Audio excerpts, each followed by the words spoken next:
Estuvimos días pasados con un periodista que realmente hoy en día está cuestionado, ¿no? El tema del periodismo en la Argentina, el periodismo de investigación, periodismo de chimentos, periodismo de espectáculos, todo, el que hago, el que hacemos, más de uno, colegas. Ustedes saben que es difícil, ¿no? Y ustedes saben que hoy más difícil que otras veces, ¿no? Usted sabrá, se imaginará, usted que me conoce. Pero en esta vez estuvimos y no quisimos hablar mucho del tema por el cual se hizo famoso, si se llama ser famoso. Estamos hablando ni más ni menos que Nicolás Casanseu, un periodista que realmente un corresponsal de guerra se transformó estando en las Malvinas y fue el vocero el cual nos contaba qué pasaba en esta guerra terrible con sus valientes, con sus malos dirigentes a veces, con la valentía de los chicos inexpertos, pero casi todo él comentaba, me comentó a mí, que un empujoncito más, que no lo dijo él, lo dijo un alto jefe inglés, si Argentina hubiese apretado un poquito más los últimos días, Inglaterra se hubiese tenido que ir. Bueno, pero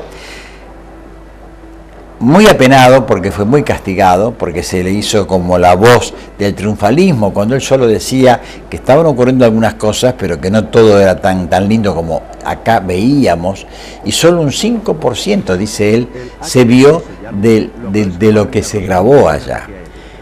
No le permitían grabar a los soldados que estaban ahí, que contentos los chicos para que sus familiares los vieran en Buenos Aires, y mira, ahí está fulanito, menganito, ellos contentos, y el Estado no le permitió. Lo censuraron, le pusieron un policía al lado para que no... Se jugó la cabeza, no tenían casco porque si no podían salir de ahí. Él quería participar, no lo dejaban. No obstante eso, tocó un cañón y agradeció al jefe del regimiento que le permitió hacer el disparo de un cañón en ese momento, pero nos explicaba las cosas terribles, cómo lo quisieron reducir a nada a este valiente periodista que uno a veces lo envidia y a veces no sé, porque ¿qué hubiera hecho uno si lo hubieran trabado como lo trabaron a él? Hoy, pasado algunos años, con su familia de chicos grandes, que vive en Miami, pasando por Buenos Aires, nos deja este comentario, su vida por partes. No le conté todo de la Malvinas, porque usted ya conoce mucho. Los que son combatientes saben de qué estamos hablando, de las tristezas. Él les da un mensaje a los excombatientes, muy fuerte, que lo van a saber comprender. Y por supuesto, cómo ve aquello, cómo ve lo que está pasando, y cuál es el futuro de Argentina. Según lo ve él, un argentino nacionalista, pero real, desde Miami, no digo el exilio, pero acá no tiene trabajo, acá no lo dejan trabajar. ¿Por qué? Por haber querido decir las cosas y no lo dejaron. Marcos Aguini fue uno de los que lo prohibió. Me asombra cuando Marcos Aguini hoy es un hombre muy respetado.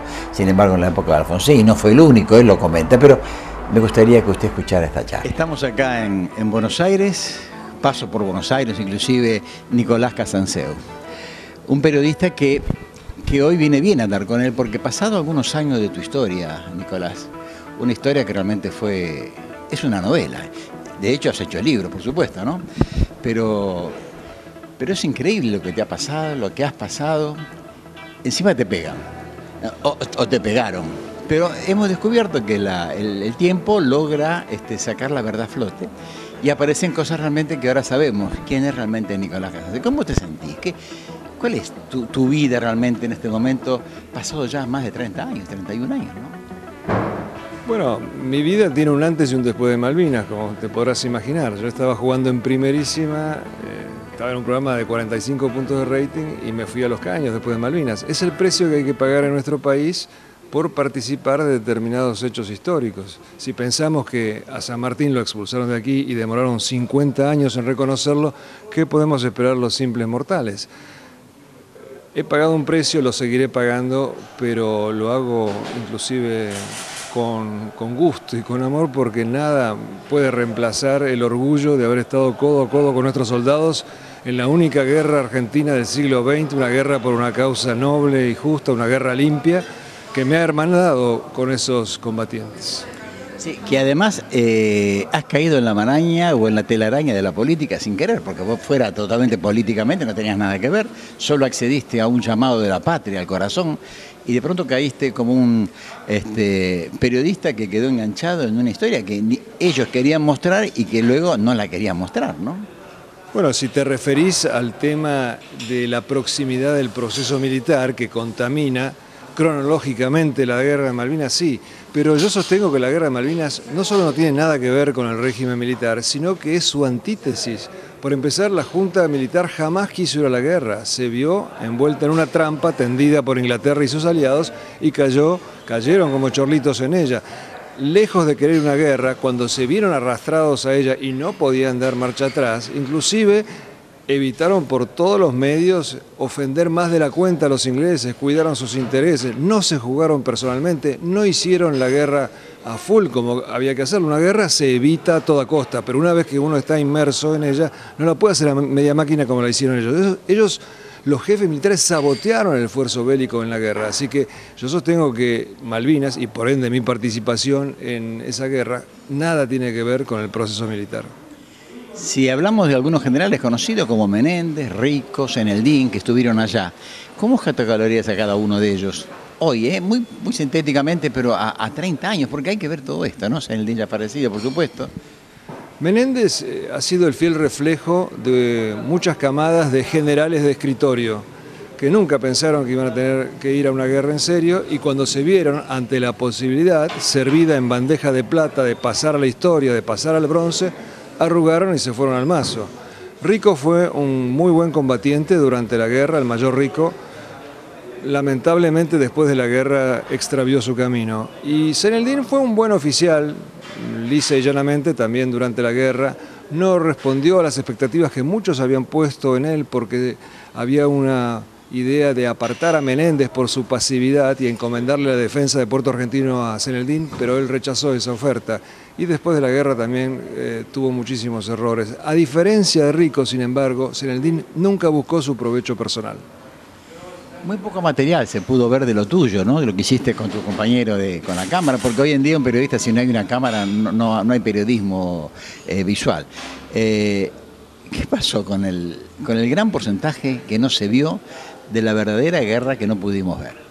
Bueno, según mis compañeros de ATC, cuando volví, me contaron que había sido destruido, lisa y llanamente, porque no era funcional a la propaganda de ese momento. Me habían ordenado, por ejemplo, no filmar soldados conscriptos y yo me negué a obedecer esa orden por una cuestión de ética profesional, pero también porque los soldados se ponían muy contentos ante la idea de que los podían ver sus seres queridos en el continente. Seguí filmando soldados conscriptos. Imagínate la cantidad de material que con eso deben haber eliminado, porque estaban presentes en casi cada toma. Y después el criterio era más que absurdo, o sea, se censuraba por censurar. Y ante mis ruegos de que por lo menos lo guarden para la historia, que no lo destruyan, hicieron oídos sordos. En esa época se utilizaba, no como ahora, apenas tarjetas de memoria, sino se usaban cassette. Eran valijas de cassette, supongo, ¿no? ¿Por qué? Nosotros teníamos la videocasetera, pero también teníamos una filmadora de 16 milímetros. Usábamos las dos cosas. O sea que eso quizá pudo haber guardado. No pudiste guardar nada. Vi que has hecho fotos en tus libros, ¿no? Yo no quise guardar nada porque yo fui convencido de que tenía que informar al pueblo argentino. En la próxima guerra me lo guardo antes que me lo destruyan. Pero sí, yo tenía una cámara fotográfica, no soy fotógrafo y sacaba fotos para mí. Y los primeros 7 rollos se los mandé a mi familia con una carta que decía, bueno, las fotos que comprometan la defensa las pueden eliminar, las demás son mías. Se incautaron de los 7 rollos de fotos, aparentemente los destruyeron porque ni siquiera los vendieron, no aparecieron en ningún lado. Y después de eso me vi constreñido a mandarlos ya de contrabando, el material mío personal, con el cual hice el libro que se llama La Pasión según Malvinas. Se pudo haber ganado la guerra, ¿verdad? Porque hubo un momento en que pudo ser crucial, ¿no? Previo a la rendición, ¿o no? Yo para hablar de eso y luego comenzar a hablar de otros temas, ¿no? Pero yo para darle un corte a esta Malvinas. Bueno, eso lo sostienen los jefes militares ingleses, que estaban atemorizados, preocupadísimos de que hubiera un contraataque argentino terrestre que nunca tuvo lugar, por esto de que los generales nunca se quisieron jugar. El almirante jefe de la flota inglesa, Woodward, en su libro, describe la cantidad enorme de daño que le había infligido nuestra aviación a la flota, enumera todos esos buques averiados, inservibles ya, y termina con una frase que dice: Si los argentinos pudieran soplarnos, nos caemos. Lo anota en su diario el día 13 de junio, que es el día que Menéndez elige para rendirse. Increíble, ¿no? ¿Qué opinas de lo que pasó ahora con Thatcher, ¿no? Thatcher, años pasados ya, hoy se muere, ¿no? Y hay un gran problema, ¿no? Está la mitad en contra, la mitad a favor. En Inglaterra mismo, ¿no? ¿Qué te acordás de ella? O sea, en base a tu experiencia y que fueron tantos muertos que también gracias a ella, ¿no? Bueno, esta mujer no tenía un átomo de humanidad, era una persona totalmente fría, calculadora, no quería ni siquiera a su familia, arrastró a su país y a nuestro país a una guerra porque ella necesitaba esa guerra para levantar su índice de popularidad que estaba por el suelo y ganar las próximas elecciones, amén de que había en juego enormes intereses geopolíticos e institucionales en Inglaterra. Acá repetimos como loros esto de que fuimos a la guerra por Galtieri y por Thatcher, simplificando así, soslayando los enormes intereses que había económicos. Por empezar, el petróleo. En Malvinas hay 9 veces más petróleo que en el Mar del Norte. Inglaterra es uno de esos países que calcula a décadas adelante su política exterior. Necesitaban una fortaleza para el Atlántico Sur, que la OTAN no la tenía, y necesitaban la proyección a la Antártida y a la Patagonia. Hace pocos días el Reino Unido bautizó como Tierra de la Reina Isabel a nuestro sector antártico argentino. Todo esto viene planeado desde antes de la Guerra de Malvinas. Es verdad, eso es verdad. Y el otro día estaba viendo que también notas tuyas, ¿no? Y respecto a Perú, que con un acto realmente patriótico y respondiéndole al general San Martín, volviendo a esa historia, nos mandan Mirage, nos mandan personal para volar, ofreciendo, y luego le damos una puñalada por la espalda, ¿no? Y una presidenta como la que tenemos hoy, que tanto criticó a los militares, ella está dando que sí, que tenían razón los militares en ese momento, ¿no? Bueno, sí, nosotros en agradecimiento a la ayuda de Perú, que con Venezuela fueron los únicos países que nos apoyaron, le vendimos armas a Ecuador en la guerra entre Ecuador y Perú, una vergüenza nacional. Y con respecto a la Presidente, ella viajó a Perú a agradecer ese apoyo brindado durante la guerra, quizás sin darse cuenta de que con eso estaba reconociendo que la guerra no fue un hecho de la Junta, fue una causa nacional. Qué increíble. Y para hablar un poquito de personas, ¿no? Vos tenés en tu historia algunos nombres, ¿no? Owen Kripa, por ejemplo. Owen, que fue un piloto, ¿no? ¿Qué sabés de él? Contame, yo sé que vos sabés algo de él. Bueno, yo tuve el honor y el privilegio de conocerlo durante plena guerra. Estaba basado ahí con su avión Aeromaki, que es un avión de entrenamiento avanzado. Y el día 21 de mayo, cuando hay noticias de que los ingleses podrían estar desembarcando, lo mandan a hacer una misión de reconocimiento, no de ataque, porque ese no era un avión para atacar a la flota. Sin embargo, él se asoma al estrecho San Carlos, ve a toda la flota inglesa y se lanza sobre el primer buque, la fragata Argonaut, le descarga sus cohetes y sus cañones, le causa daños y luego hace el escape entre los buques de la flota zigzagueando para dificultarles el tiro, le estaban tirando con todo, mientras anota en su rodillera la disposición de los barcos para llevárselo a la superioridad. Y yo lo escuché gritando cuando estaba por aterrizar: la hice mierda, preparen más armamento que vuelvo a salir. Por supuesto no lo dejaron salir porque no era un armamento para atacar a la flota, pero ese era el temple de uno de los más grandes héroes de la Guerra de Malvinas. Lo que no esperaban los ingleses es que nuestra aviación era tan audaz, ¿no? Con todo lo que había hecho, con los mismos, estos avioncitos de juguete con hélice, el Pucará, que realmente había hecho desastre, ¿no? Bueno, del Pucará se ha exagerado un poco, porque también hubo mentiras durante la guerra, digamos, mentiras supuestamente positivas, pero terminan siendo negativas. Nunca la mentira puede ser positiva. Se dijo que los Pucará habían atacado al portaaviones, lo cual es una imbecilidad, porque el Pucará no está hecho y ni puede hacer una tarea de tal magnitud. El Pucará sí combatió contra tropas en tierra, que ese es su destino militar en Darwin. Pero sí, el resto de la aviación en Argentina, los aviones que salían del continente, fueron la gran sorpresa estratégica para Inglaterra. No fue una sorpresa que desembarcáramos el 2 de abril porque ellos la habían inducido, pero sí fue una sorpresa la respuesta de nuestra aviación, que en muchos casos con aviones modelo 50 diezmaron una flota compuesta por fragatas con el último grito de la tecnología de modelo 80. Qué increíble esto. ¿Y cómo está hoy, Nicolás?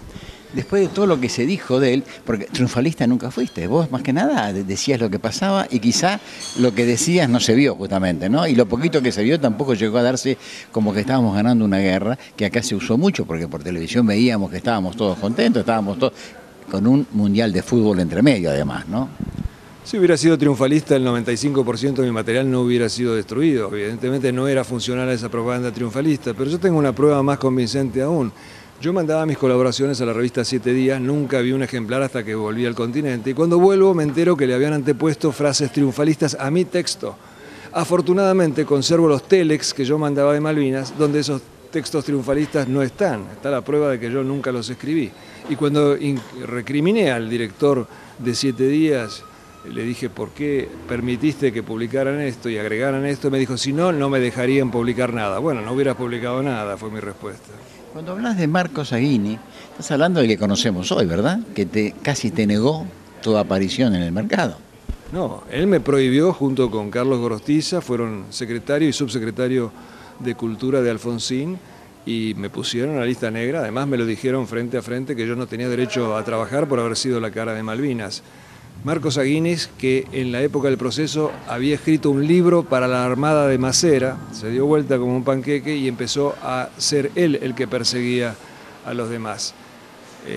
Es una vergüenza, sobre todo, de que hayan sido 2 escritores los que se prestaron a ese tipo de censura. Cuando vos te fuiste de Argentina, estás en Miami hace un tiempo ya prácticamente te autoexilaste, porque obviamente acá no tenías trabajo, estabas como el ave negra del periodismo. Vos sabés que el periodismo es muy egoísta, ¿no? Nadie ayuda a nadie, sálvese quien pueda, y cuando tienen un punto de rating, bueno, lo usa, obviamente. ¿Qué sentiste? Te habrás sentido mal, obviamente, porque te estabas yendo de algo que vos querías tanto, ¿no?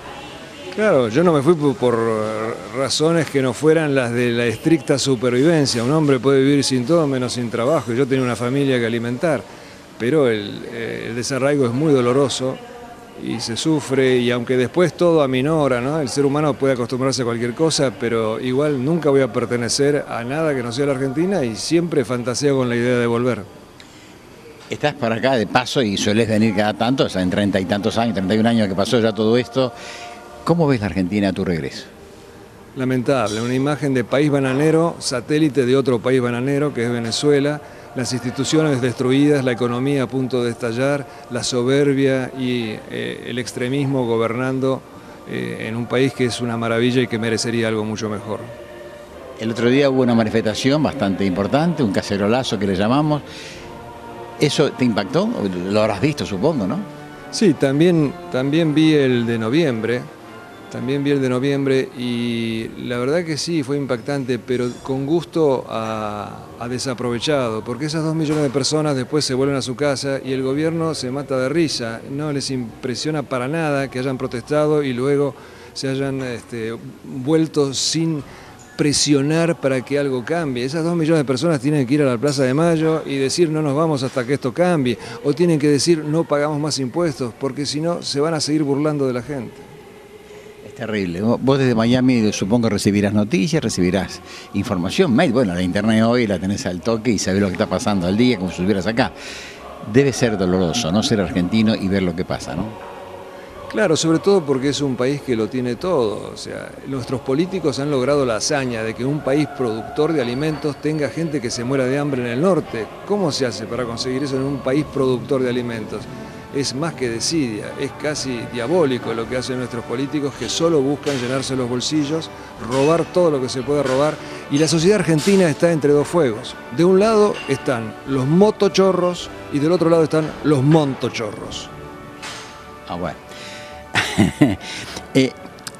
A quien le han pasado las balas cerca de tu oído, que lo habrás escuchado más de una vez, si no alguna esquirla por ahí tirando, ¿cómo estás viendo el periodismo argentino? Porque estamos ahora en un momento muy difícil. No todos, hay una ley de medios, que vos ya la conocés, que se les vino en contra al mismo gobierno porque el AFCA, a través de Sabatel, había autorizado a un tal Cristóbal López comprar C5N y las radios, cuando eso es ilegal según la misma ley que el gobierno ha mantenido, y eso fue lo que le dio pie a la justicia a decir no, lo de Clarín es justo porque ya pasó que se desdijo en la misma ley. Y hay algunos periodistas que están jugando con fuego realmente. Vos estás viendo lo que está pasando con un programa del domingo y con otros que le contrarrestan y en la semana tratan de banalizarlo y tratan de farandizarlo esto. ¿Cómo estás viendo el periodismo argentino en este momento? Bueno, yo veo que afortunadamente hay un puñado de periodistas valientes que se la están jugando porque están muy solos, caso Lanata, mis respetos para él, aunque no comparto su ideología en muchas cosas, realmente no se puede negar que está clavándole picas a este gobierno en el lugar que más le duele, mostrando la corrupción rampante que es su símbolo y su esencia. Lanata ha hecho una evolución muy interesante porque viene de haber fundado un diario con dinero ensangrentado, el dinero del ERP que le dieron para fundar Página 12, y ahora está combatiendo a estos terroristas que están en el gobierno, porque en el gobierno, esto no es ningún secreto, hay muchos terroristas de la década del 70. Es una evolución realmente formidable la que ha hecho Lanata, y reitero, me inclino ante su coraje. Ya nos estamos yendo, Nicolás, y te agradezco mucho que hayas estado con nosotros y tu molestia, ¿no? Un mensaje a los veteranos de guerra que te están viendo, que son muchos, que no son pocos, a los verdaderos, no a los que simulan haber sido veteranos y se disfrazan y se esconden atrás de eso, como el típico argentino que a veces quiere sacar ventaja de algunas cosas. Pero el verdadero veterano que vos viste, que vos conociste, o lo que no conociste, pero sabías que estaban ahí en la trinchera, muchos que no llegaron de vuelta, otros que están, que te ven, te admiran, te quieren, no creo que te odie ninguno. ¿Qué mensaje le darías a ellos allá en la cámara? Bueno, yo les diría, queridos veteranos, hermanos de la guerra, que recuerden que el que resiste gana. Los tiempos son difíciles, la reivindicación histórica está demorando mucho en llegar, pero va a llegar. La cuestión es que ustedes lleguen vivos para ese momento. Como yo lo decía, siempre lo digo, San Martín tuvo que esperar 50 años para que lo reivindicaran y ya estaba muerto. Esperemos que la reivindicación de los veteranos de Malvinas llegue en vida de ustedes. ¿Qué plan tenés para el futuro? ¿Inmediato? ¿Te vas de Buenos Aires ahora? ¿Volverás? ¿Tenés algún plan para trabajar? Bueno, sí, ahora me tengo que volver a trabajar a Miami, donde estoy residiendo, pero yo, si tuviera trabajo aquí, vuelvo mañana a trabajar aquí. Esperemos que en algún momento esa fantasía mía se haga realidad. Seguramente que sí. Muchas gracias, Nicolás. Gracias a vos. Muy atento. Nicolás Casanseu, en Hacemos Comentarios TV.